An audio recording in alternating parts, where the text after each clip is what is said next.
Hello everyone, my name is Phawx. In this review we're going to be looking at GPD's latest Android device, the GPD XP.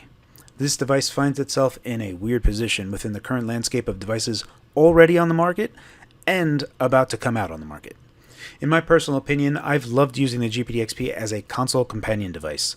A device that is accessory to console or PC to be used when not on those devices. In this review we'll explore the strengths and weaknesses of the GPD XP and ask the question, who is this for? Before we get to that, let's first start at the unboxing. What should be most striking from the beginning of this unboxing is just how much has gone into the packaging.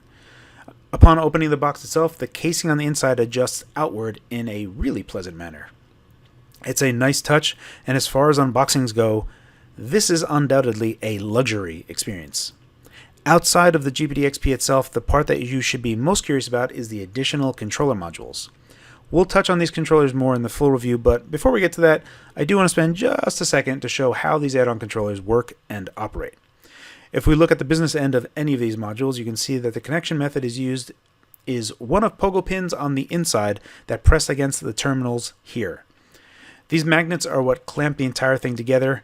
Again, we'll revisit these modules in greater detail later. I just wanted to very briefly look at each module. The remaining of this unboxing is this 30 watt PD USB-C charger, though GPD says it's a 20 watt charger.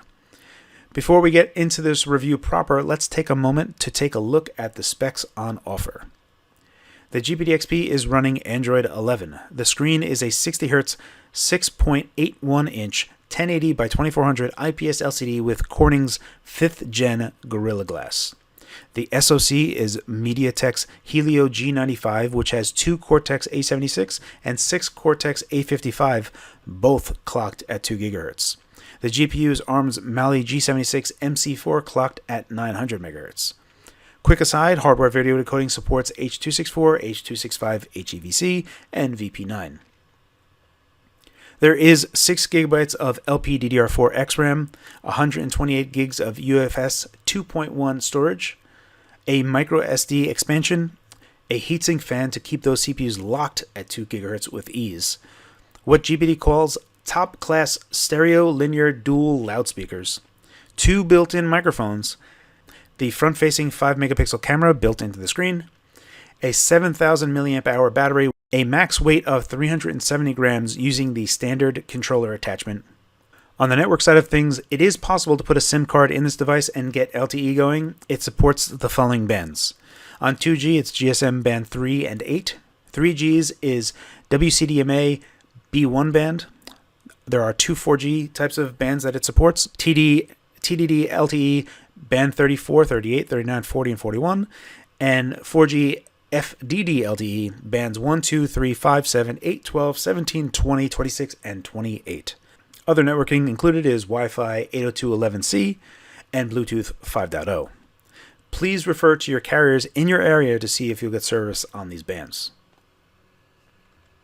Alright, let's talk about build quality materials and how it's all put together. I'm going to start with what I consider to be the best part of the entire shebang, and that's the D-pad and face buttons. Now, overall, I'm glad that GPD has once again decided to use the Vita-like D-pad and face buttons. If you've used the Vita D-pad or face buttons before, you largely know what you're in for. It remains to be the top tier of control inputs that I've used to this day. I'm glad they've made an entrance on GPD's latest Android line. Now, this is far superior than GPD's XD and XD Plus controls, so I'm glad that they're in. Additionally, one thing that GPD has done here is they've updated the analog toppers on their Alps analog sticks. Now, these are concave sticks, which I've been asking for a while. They are the type of material on the top I wish was a little bit grippier, but overall, a huge improvement, and this is now my favorite analog stick that GPD has produced to date. So overall, the entire front package of control inputs is the absolute best on pretty much any handheld device that I've used today. Now, that all kind of goes on the side once we take a look at these trigger buttons. Now, it's kind of interesting because the GPD Win 3's triggers, their L1, R1, are really good, despite the fact that I wasn't really looking for them to be good. But also the L2 and R2, which on the GPD XP are digital only, which is unfortunate. They are not analog, so there's no finessing of 0 to 1. There's no type of being able to simulate pressing down on a gas pedal to accelerate slowly or whatever. It's just going to be on or off. It is digital only. So overall, even though this came out after the GPD Win 3, I feel like the GPD Win 3's trigger buttons are clearly superior. So if we could get the GPD Win 3's triggers here, we have these analog sticks, and we just keep these Vita buttons, that would be the absolute best control that I have seen on a handheld device to date. So really, really happy with that overall package. Now in here, this is where you can put a micro SD card as well as a SIM card. I use T-Mobile here in the US. When I put in my SIM card, I do get 4G internet. Now part of MediaTek's bands that they support don't fully support all of T-Mobile's bands, so if you are on a different carrier, you'll likely get better performance.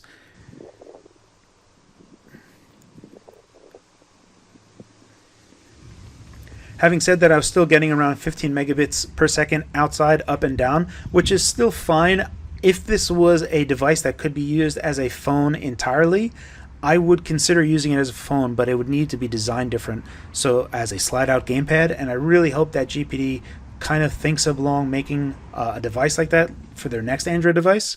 You can indeed do SMSing with the device as it is. Their phone call function is disabled until someone figures out how to enable that. Right now it is SMS, a voice over LTE only. Now the other thing to note here is that with that you can see that there's a mic here and a mic here. Now the only thing that I would recommend is that this fan is usually on by default and on by max. When this fan is on, it actually gets picked up by the microphone itself. Now both of these should be doing some noise canceling, but I haven't tested any phone calls, but just using these to record my audio as a mic, it was picking up noise from the fan. So it would be nice if whoever was going to make any type of particular software, that whenever these mics were engaged, the fan was turned off automatically and then re-engaged when the mics are no longer on. I wish that that could happen automatically, which is interesting because this gamepad button does function in that manner. It's very well thought out and well put together. For instance, when we play an Android game that notices that the game does not support an Xbox 360 gamepad, this button actually illuminates. And when it illuminates, then you can press it and then start changing any of the gamepads on the screen. Now, typically, I use the standard module gamepad module on this device. However, if you were to use the MOBA game controller on the side, that will automatically change in real time. Just press the gamepad button again, and all of the standard gamepad controllers on the right side go away, and just the MOBA controller buttons go on screen. So you can kind of do that automatically without having to futz around or change any settings, which is really nice, and kind of how I wish the fan and mics would work as a very nice kind of quality of life feature that the GPD XP has. Otherwise, if a Android game or whatever supports the 360 controller natively, that controller part, this controller button, doesn't light up, which is a nice indication overall and is kind of a full package type of thing, which is really, really nice. The other thing that we got to talk about is these modules, obviously, and the quality of them. So now, how it's all put together, for the most part, it is pretty nice. Now, if I just kind of run my finger over it, you can hear that there's a separation. It's not terrible, like if we look at it at an angle, it's just a little tiny bit off, but I mean, I don't think that there's any better that they could possibly do, to be honest. But when we look at it, like, there is zero flex on this thing. Like, you can see, like, I'm pushing hard as hell, and right now that's as much as it's going, and it comes right back. So let's just go ahead and remove this. Now, inside here are the pogo pins. Now those are what makes the connection on this side and kind of initiates and lets this device know what controller attachment is attached. Here we just have standard magnets. Now the thing to note here is that it's impossible to put this in the wrong way because we have rails here and rails on the inside. So if you were to flip this around and try to shove it in the wrong way, it just wouldn't go. So that's just one thing to note, is that it's pretty well designed in that it's impossible to make a mistake and it only goes in one way, even though it's fairly understood which way that should go. So it's relatively simple. For me, I really just prefer to have the standard gamepad controller, and then it goes in very, very securely, doesn't wiggle around, and kind of goes in real nice. So overall, this is my preferred setup. I would have preferred if this was how it was at all times. Outside of that, it kind of has these built-in ergonomic handheld bumps in it always. I am particularly not a fan of this. Only reason being is because people could always just design grips for things if they wanted. This is adding bulk to the device, so when you are storing it or putting it away, this extra padding is now something that's going to be always attached to the device. Now, it's not terrible. How I view this device, I'm fine with it, because overall, how I see this device is a console PC companion. So if you're away from your machine, if you're away from your console, this is a fantastic device to use as an accessory to those consoles. And it's very, very console companion-like with the whole regard of how everything works. All right, let's talk about the display itself. Now, obviously, this display is used from other types of phone displays.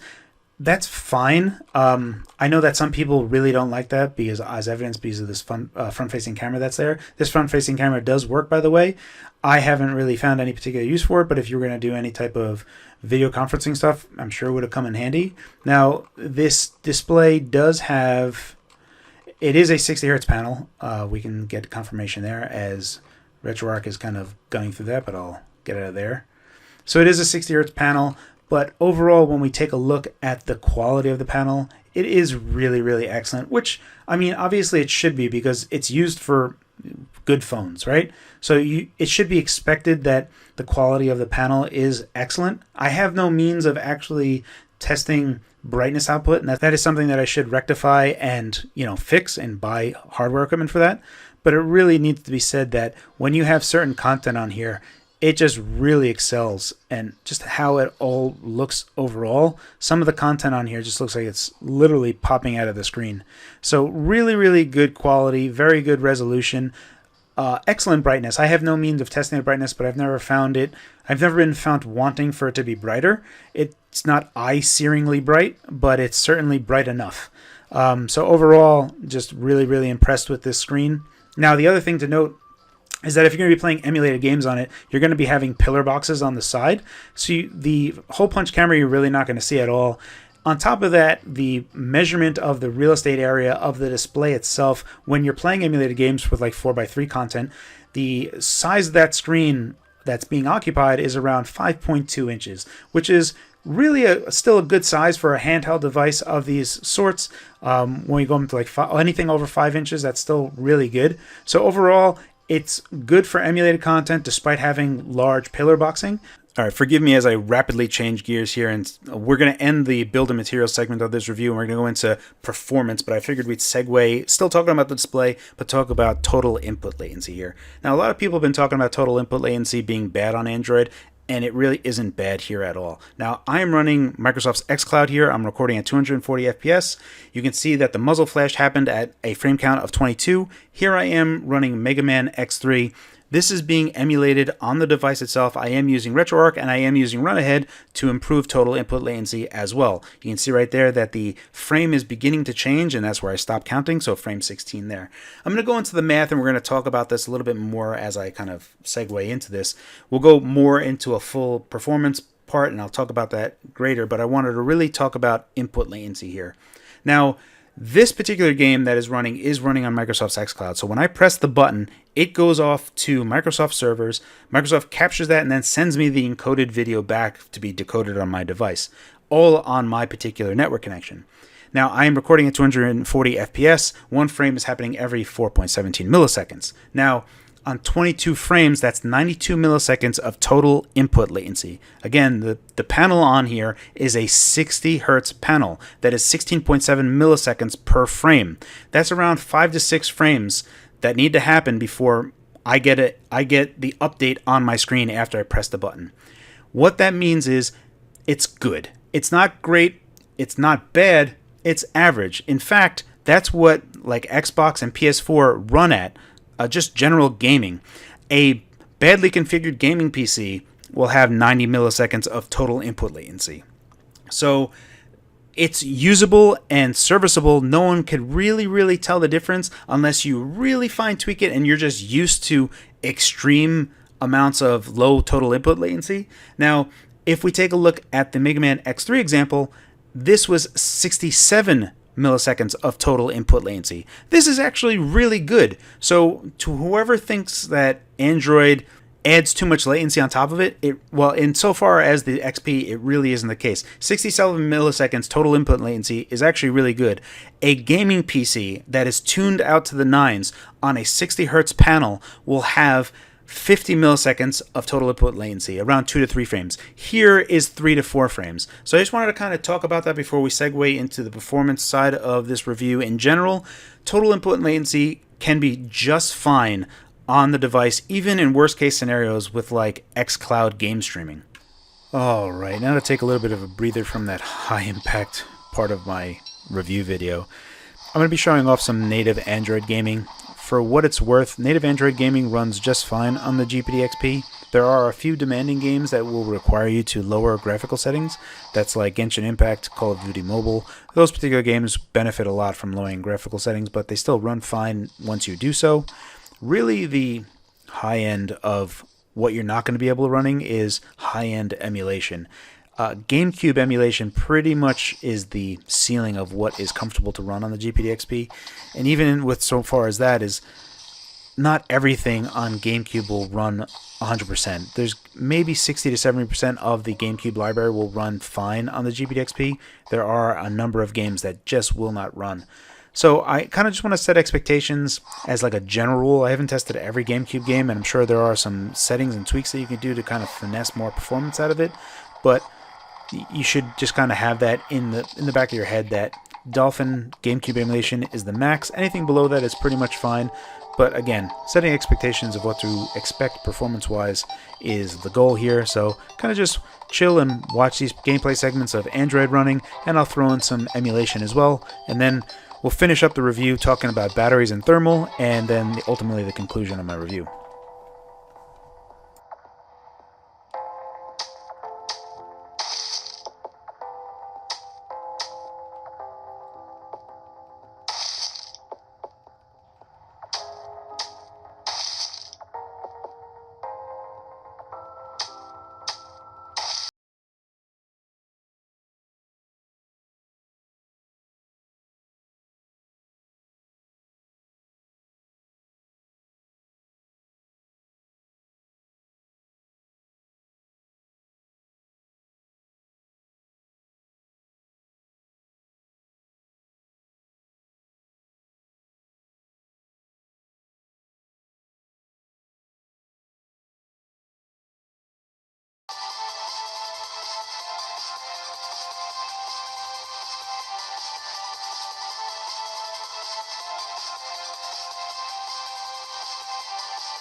Okay, I kind of want to leverage all those gameplay performance videos and wrap them up into the performance nutshell of this particular review.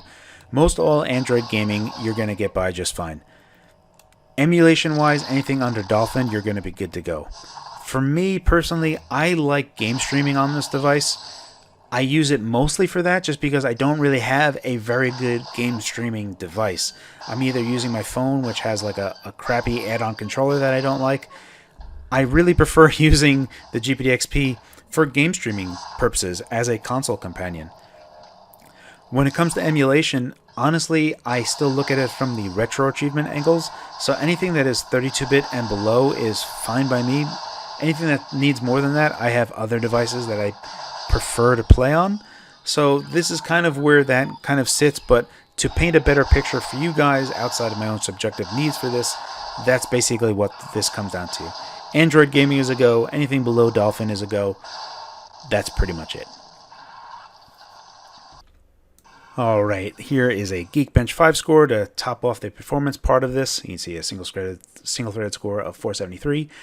Let's go ahead and talk about batteries and thermals. Now, the 7,000 mAh battery on the GPD XP is large, and you can see with this particular test, screen dimming was turned off, so I had fans at max, the screen was at max, and the CPUs are gunned the entire time. So 100% 2 GHz nonstop. This sucker lasts 12 hours, maxed out. That is insane battery life. Absolutely stellar battery life on this device. You can actually improve it a little bit by lowering brightness and going to medium fan. Now, if we take a look at thermals of this device, again, the thermal camera that I have, don't really pay attention too much to the temperature scale here. It is not completely accurate. That's not really the point of this. Instead, you should be looking at the thermals of my hand compared to the heat radiating from the device itself.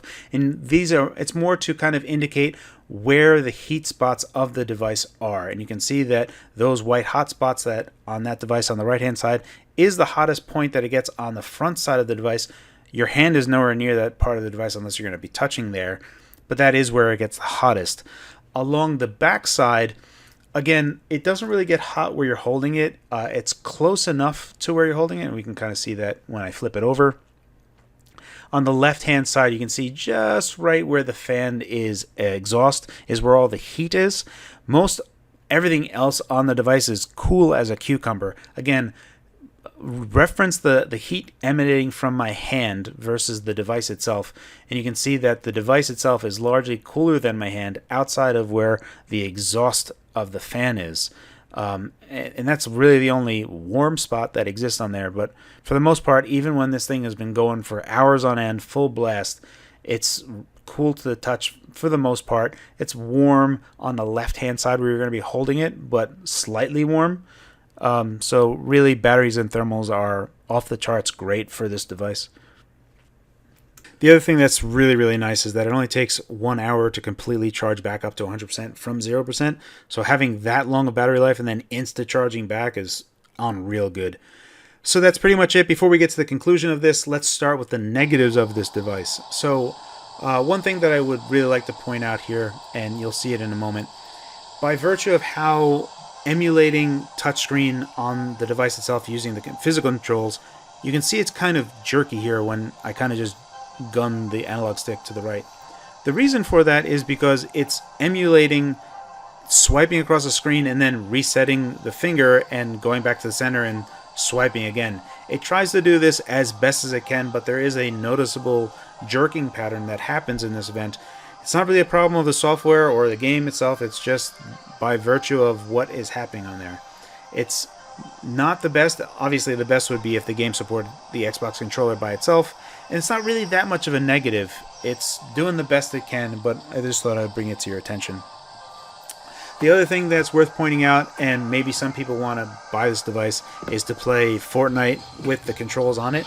Unfortunately, Fortnite will boot you out of a game before you can even start it. So this is what happens when that happens. And basically, Epic doesn't recognize the device, and if you're cheating, they'd rather err on the side of caution rather than anything else. And hopefully Black Seraph will be able to tackle this. The other negatives of this device is that, for me, these are subjective. It is big and bulky. Now, I say this is negative. Other people will find this as being a positive because the ergonomics on the device are sensational. It feels nice to hold in the hand. I would just rather it be thinner just so it's easier to stow away. And if someone wanted, they can get a grip. But this is just me, and that's a subjective thing from me, is that I would prefer it to be thinner rather than bulky and ergonomic. Additionally, the other negative is that when you have the fan at max settings, it is noticeably loud. It's not super loud, but it has this like whine to it that I don't like. So I just prefer to set this fan to medium settings. And that's easy enough to set. You just pull down the notification shade and then just hit the fan. So there's 3 settings. There's off, medium, and max. And I prefer medium. So not so much of a negative there. It's just kind of, you can change it and make it better for yourself, but you should really have it at medium at least, because the device can throttle itself based on how hard it's drilling those SoCs. For the positive, GPD has already sent Black Seraph an XP unit, so this is the dude that has single-handedly kept the XD and XD Plus alive today, and had those devices going longer than they really should. Shout out to Skeleton as well for keeping the XD alive for a good portion of that, and now Black Seraph has picked up the mantle and gone further with it. So I'm excited to see where he could take the XP and see how long he can keep the XP alive. So that remains to be seen. Another positive for this is the controls on the device are just insanely great. Just super fantastic controls on this device, especially in the segment that it's kind of geared towards. It really is the pinnacle of controls in this crowd of devices. Battery life, again, is also fantastic. I have seen it for myself get 12 hours. Worst case scenario, that's a screen at max brightness, fan at max, drilling the CPUs nonstop. So getting 12 hours nonstop is crazy, and then charging back to full from 0% in 1 hour. The battery characteristics for this device are off the charts great. 4G LTE works sufficiently well, and I can get SMS working no problem. This is cool. I wouldn't ever use it in this particular device because it doesn't suit my needs. What it does do is make me continue to wish that GPD made an actual slide-out gaming phone. I would kill to have that. I would stop using my current phone and use a GPD phone immediately. This ticks all the boxes that I want. Hopefully GPD's next Android device is an actual gaming phone with slide-out controls. I will continue to wish that is the case. That is pretty much my review of the GPD XP. If it's something that you're looking for me personally, I like using it as a console companion. I love using it for streaming purposes. Outside of that, there are other devices on the horizon that maybe suit better for just emulation reasons, or even just having, from a performance point of view, there are devices on the horizon like the Steam Deck that there is nothing that is going to touch the Steam Deck with regard to price and performance. I really enjoy my time with the GPD XP. Again, I really love using it for streaming purposes. I've said that a million zillion times, but it's the truth. So that's my particular way how I like to use it. Hopefully this review video was helpful for you in some regard. As always, guys, thank you for your time, and thanks for watching.